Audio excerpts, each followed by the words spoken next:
नमस्कार, वंदे मातरम। दोस्तों, स्वागत है आप सबका सैनिक पाठशाला में। आज के वीडियो के महत्वपूर्ण जानकारियों को लेकर आया हूं, जैसे आप बोर्ड पर देख पा रहे हैं। दोस्तों, हम 8वां पे कमीशन का इंतजार कर रहे हैं। भारत सरकार कब 8वां पे कमीशन की अधिसूचना जारी करेगी, उसका इंतजार कर रहे हैं। लेकिन भारत सरकार ने कुछ ऐसे फैसले हाल फिलहाल में लिए हैं जिसमें 1,05,000 करोड़ रुपए तक का आवंटन कर दिया है। इसके बारे में आगे जानेंगे। क्या इन चीजों की वजह से 8वां पे कमीशन में देरी हो रही है? इसके साथ ही साथ दोस्तों जानेंगे कि किस तरीके से एंट्री पे लेवल के ऊपर पीओआर पेंशनर्स को गुमराह करते हैं। आपको एंट्री लेवल पे हो सकता है लागू हो और आपको जवाब दे देंगे कि आपको लागू नहीं है। इसके बारे में भी आगे बकायदा सबूतों के साथ आपको समझाऊंगा। और साथ ही साथ कुछ कैटेगरी के, कुछ बीच के पेंशनर्स को, कुछ समय के बीच के पेंशनर्स को एमएसपी का अलग से फायदा मिलने के चांसेस बन रहे हैं। इसके बारे में भी आगे लेटर दिखा के समझाऊंगा दोस्तों। और साथ ही साथ अभी जो खबरें आ रही हैं कि माननीय सुप्रीम कोर्ट ने फैसला दे दिया है, कम्यूटेशन की अवधि को 12 साल कर दिया गया है, भारत सरकार ने लेटर निकाल दिया गया है। क्या है हकीकत, क्या ऐसा कुछ हुआ है, इसके बारे में भी आगे आपको बताऊंगा, क्योंकि ये खबरें अभी पिछले 5-7 दिनों में आपके भी व्हाट्सएप के अंदर आई होंगी दोस्तों। तो इन्हीं चीजों को लेके, इन्हीं विषयों को लेके आगे बढ़ेंगे आज के इस वीडियो में। आगे बढ़ने से पहले हमेशा की तरह मेरा आप सबसे आग्रह है, ये सामने के जो आंकड़े आप देख पा रहे हैं दोस्तों, इन आंकड़ों से ये पता चलता है कि आज भी ऐसे बहुत सारे व्यूअर्स हैं जो चैनल को सब्सक्राइब किए बगैर ही वीडियोस को देख रहे हैं। क्योंकि यहाँ पर नॉट सब्सक्राइब वाले व्यूअर्स बहुत हैं, यानी कि वीडियोस देख रहे हैं लेकिन वो चैनल के सब्सक्राइबर नहीं है। उन सभी व्यूअर्स को मैं आग्रह करता हूं कि चैनल में वीडियोस देखने से पहले चैनल को सब्सक्राइब करें, ताकि मुझे मोटिवेशन मिले और आने वाले समय में आपको महत्वपूर्ण वीडियोस का जानकारी, इंटीमेशन तुरंत ही मिल जाए, आपसे कोई महत्वपूर्ण जानकारी ना छूटे। चलिए अब आगे बढ़ते हैं आज की महत्वपूर्ण जानकारियों की ओर। सबसे पहले दोस्तों, ऑपरेशन सिंदूर के बाद हुआ ये बड़ा बदलाव। हम 8 सीपीसी का इंतजार कर रहे हैं। सरकार ने आवंटन किए 1,05,000 करोड़ और भी पैसा। जी हां दोस्तों, ऑपरेशन सिंदूर के बाद कुछ चीजें बदली हैं, क्योंकि देश को यह पता चल गया है, सभी को पता चल गया है कि देश का सशक्त होना, देश का ताकतवर होना टेक्नोलॉजिकली, हथियारों के साथ, इक्विपमेंट के साथ कितना ज्यादा जरूरी है। ऑपरेशन सिंदूर में हमारे जो एयर डिफेंस सिस्टम थे उन्होंने अपना काम कर दिया, लेकिन आने वाले समय में दुश्मन की भी तैयारी और ज्यादा होगी। तो ऐसे में हमारी भी तैयारी उससे ज्यादा होने की जरूरत है, जिस पर सरकार ऑलरेडी काम करना शुरू कर चुकी है। आप सबने हाल फिलहाल में देखा होगा कि नेवी की ताकत को बढ़ाने के लिए आईएनएस नीलगिरी को भारतीय नेवी में सम्मिलित कर लिया गया था। सामने जो आप क्लिप्स देख पा रहे हैं आईएनएस नीलगिरी के, उसके तुरंत बाद अभी हाल फिलहाल में रसिया में आईएनएस तमाल को जो है भारतीय नेवी में सम्मिलित कर दिया गया है, उसको भी कमीशन कर दिया गया है। अब इसके बाद दोस्तों 1,05,000 करोड़ रुपए के इंडियन आईडीडीएम कैटेगरी के हथियार, इक्विपमेंट और टेक्नोलॉजी में खर्चा करने के लिए भारत सरकार ने पैसे आवंटित कर दिए हैं दोस्तों। ये सामने जो आप प्रेस रिलीज देख पा रहे हैं, जिसमें भारत सरकार ने इसकी जानकारी दी है। इस तरीके से आधुनिक, अत्याधुनिक जो हथियार हैं जो भारत में ही निर्मित होंगे दोस्तों। इंडियन आईडीडीएम का मतलब होता है Indian indigenously designed, developed and manufactured category के जो हथियार होंगे, जो इक्विपमेंट होंगे, उनके लिए ये पैसा आवंटन किया गया है। तो कहीं ना कहीं निहायत ही जरूरी है आज के डेट में, क्योंकि देश सशक्त होगा तभी लोग समृद्ध होंगे। तो इस चीज को लेकर के भारत सरकार को शाबाशी कि भारत सरकार ने भारत के अंदर ही निर्मित इक्विपमेंट्स को बढ़ावा देने के लिए इस तरीके से फैसले लिए, इस तरीके से पैसे आवंटित किए। दोस्तों, इसके साथ ही साथ पिछले ऑपरेशन सिंदूर के बाद बहुत सारे ऐसे चीजें हुई हैं जो हमने देखा। आईएनएस नीलगिरी, आईएनएस तमाल, इसके बाद अभी 1,05,000 करोड़ रुपए के इस तरीके के इक्विपमेंट, उसके साथ ही साथ एटीएजीएस यानी कि indigenously developed mount gun system, यानी कि भारत में ही निर्मित माउंटेड जो गन सिस्टम है वो आप देख पा रहे हैं। जो गन बहुत ही अच्छा रेंज वाला होगा, ऑटोमेटिक होगा, जिस तरीके से आप देख पा रहे हैं, जो भारत में ही निर्मित है, भारत में ही डेवलप्ड है। तो कहीं ना कहीं दुश्मनों के दांत खट्टे करने वाले ये सरकार का फैसला है। और एटीएजीएस को भी भारतीय सेना में, आर्टिलरी में कुछ गन्स दे दिए गए हैं। आगे आने वाले समय में और भी गन्स दिए जाएंगे। इसके साथ साथ ईआरएएसआर यानी कि ये एक एंटी सबमरीन रॉकेट सिस्टम है, जो कि जो हमारे जो आईएनएस कवरत्ती है उसमें लेस होगा, जिसका भी परीक्षण अभी हाल फिलहाल में किया गया है। तो कहीं ना कहीं भारतीय सामरिक शक्ति को बढ़ावा देते हुए इक्विपमेंट्स जो है भारतीय सेना में सम्मिलित हो रहे हैं। इसके साथ ही साथ डाइविंग सपोर्ट वेसल यानी कि निस्तार नाम का डाइविंग सपोर्ट वेसल, ये भी इंडियन नेवी को बढ़ावा देने के लिए, इंडियन नेवी की ताकत को बढ़ाने के लिए आने वाले 18 जुलाई 2025 को इसको भारतीय नेवी को सौंप दिया जाएगा, कमीशन कर दिया जाएगा, जो कि एक चलता फिरता हॉस्पिटल होगा समुद्र के बीच में, जिसमें ऑपरेशन थिएटर होगा, आईसीयू होगा और क्रेन की भी व्यवस्था होगी। तो कहीं ना कहीं ऑपरेशन सिंदूर के बाद भारत में ही निर्मित इक्विपमेंट और टेक्नोलॉजी को बढ़ावा देना एक बड़ी बदलाव की ओर इशारा कर रहा है।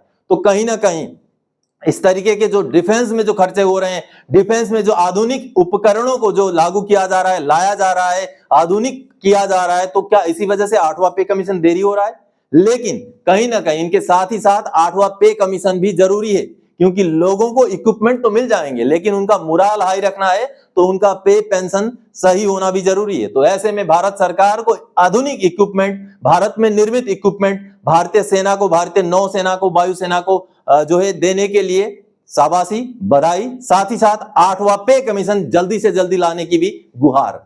चलिए अब आगे बढ़ते हैं अगली जानकारी की ओर। एमएससीपी का एक्स्ट्रा फायदा अब 1 जनवरी 2006 से लेकर 31 अगस्त 2008 तक का क्लैरिफिकेशन आर्मी हेडक्वार्टर से। आर्मी हेडक्वार्टर के साथ साथ दोस्तों एमओडी से क्लैरिफिकेशन मांगा गया है। जी हां, जो पीएओआर होते हैं या सीडीए होता है, वो पेंशनर्स को ये जो इस बीच का जो फायदा है वो देने से मना कर देते हैं। कई सारे पीएओआर, सीडीए ये मना कर देते हैं कि 1 जनवरी 2006 से 31 अगस्त 2008 के बीच में एमएसपी लागू ही नहीं है। लेकिन अब सीडीए द्वारा कहीं ना कहीं एमओडी से क्लैरिफिकेशन मांगा गया है। इसको लेकर के लेटर जारी हुआ है, पेंशनर को इंटीमेशन किया गया है। लेटर देखते हैं। चलिए दोस्तों, ये सीडीए पटना का लेटर है 3 जुलाई 2025 का, जो कि पेंशनर को जवाब दिया गया है। पेंशनर को एमएसपी से जुड़ा हुआ एक केस के ऊपर जवाब दिया गया है, जो कि महत्वपूर्ण जवाब है। सबसे पहले तो सीडीए पटना ने बोला है कि जो पार्ट टू ऑर्डर करने का काम हमारा नहीं है, आप रिकॉर्ड ऑफिस को अप्रोच कीजिए, पहला पैराग्राफ में। लेकिन दूसरा पैराग्राफ महत्वपूर्ण है दोस्तों। दूसरा पैराग्राफ में सीडीए पटना ये बोलता है कि अब मिनिस्ट्री ऑफ डिफेंस से क्लैरिफिकेशन मांगा गया है कि पेंशनर को 1 जनवरी 2006 से एमएसपी लागू है या 1 सितंबर 2008 से। तो कहीं ना कहीं बेहद महत्वपूर्ण इशू है। अब सीडीए पटना के ऊपर भी प्रेशर आ रहा है कि पेंशनर्स को 1 जनवरी 2006 से 31 अगस्त 2008 के बीच का जो फायदा है उसका भुगतान किया जाए। एक लेटर नहीं, दूसरा भी आप लेटर देखिए 3 जुलाई 2025 का। इस लेटर में भी उसी तरीके से दूसरे पेंशनर को भेजा गया ये जवाब है।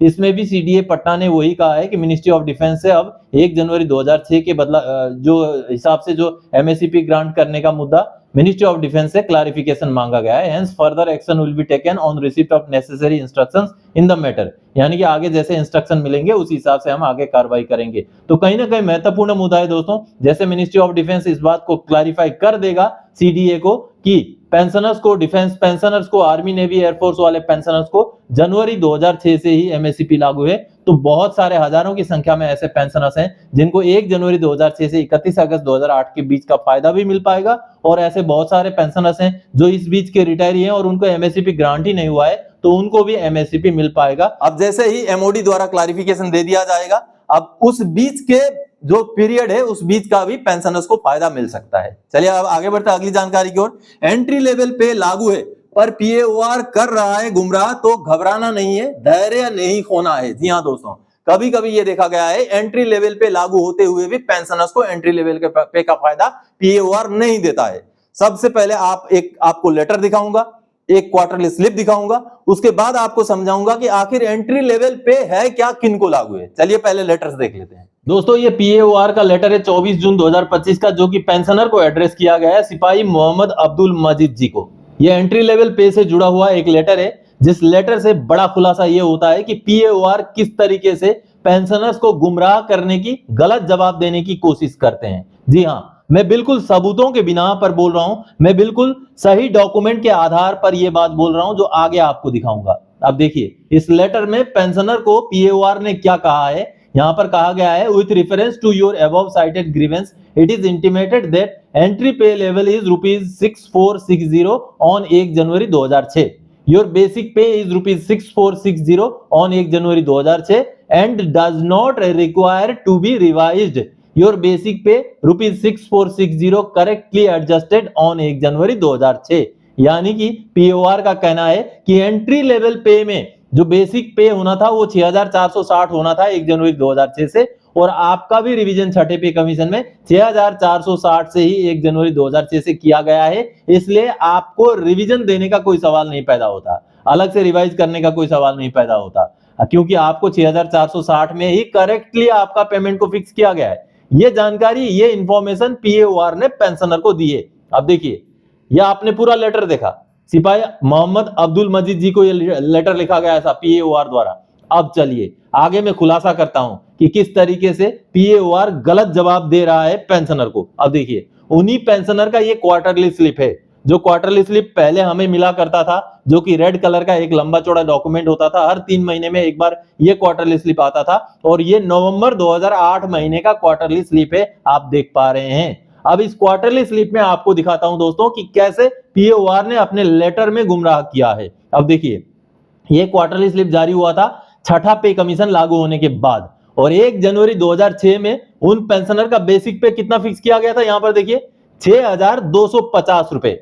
उनका जब अगला इंक्रीमेंट लगता है 1 जुलाई 2006 को, तब उनका बेसिक पे बनता है 6500 रुपए। अगला जब अगले साल इंक्रीमेंट लगता है 1 जुलाई 2007 में, तब बनता है 6760। साफ साफ ये क्वार्टरली स्लिप बोलता है मोहम्मद अब्दुल मजीद जी का, जिसमें उनका बेसिक पे का रिवीजन 1 जनवरी 2006 में छठे पे कमीशन में 6250 दिया गया था, ना कि 6460 दिया गया था। अब देखिए, और जब जुलाई में उनका इंक्रीमेंट लगता है तब थोड़ा सा बढ़ोतरी होता है। इस तरीके से उनका बेसिक पे फिक्स किया गया था। लेकिन जो जवाब मिला पेंशनर को, ये देखिए, ये उन्हीं पेंशनर को जवाब मिला पीओआर से, क्या मिला कि 6460 में हमने 1 जनवरी 2006 में आपका रिवीजन कर दिया, इसलिए आपको एंट्री लेवल पे लागू नहीं है। तो कहीं ना कहीं अब इन पेंशनर को तो मैं गाइड कर दूंगा किस तरीके से ठोक करके डॉक्यूमेंट के साथ दोबारा से केस प्रोसेस करना है, ये मैं गाइड कर दूंगा। लेकिन इस बात से क्लियर होता है कि कहीं ना कहीं पीएओआर जितने भी हैं, ये पेंशनर को गुमराह करने की, उनका जो भी अधिकार है उससे उनको वंचित रखने की कोशिश करते हैं। दोस्तों, एंट्री लेवल पे यानी कि भर्ती के समय का पे, आप 1 जनवरी 2006 से पहले भर्ती हुए थे, लगभग 2003, 4, 5 या 2002 से लेकर 2005 के बीच में जो भर्ती हुए थे, लगभग उनको लागू होगा। उससे पहले के भर्ती वालों को लागू होने के चांसेस ना के बराबर हैं। और जो 2006 से पहले रिटायर हो चुके हैं, उनको एंट्री लेवल पे बिल्कुल लागू नहीं है। वो एंट्री लेवल पे को लेकर के कोई सवाल ना करें।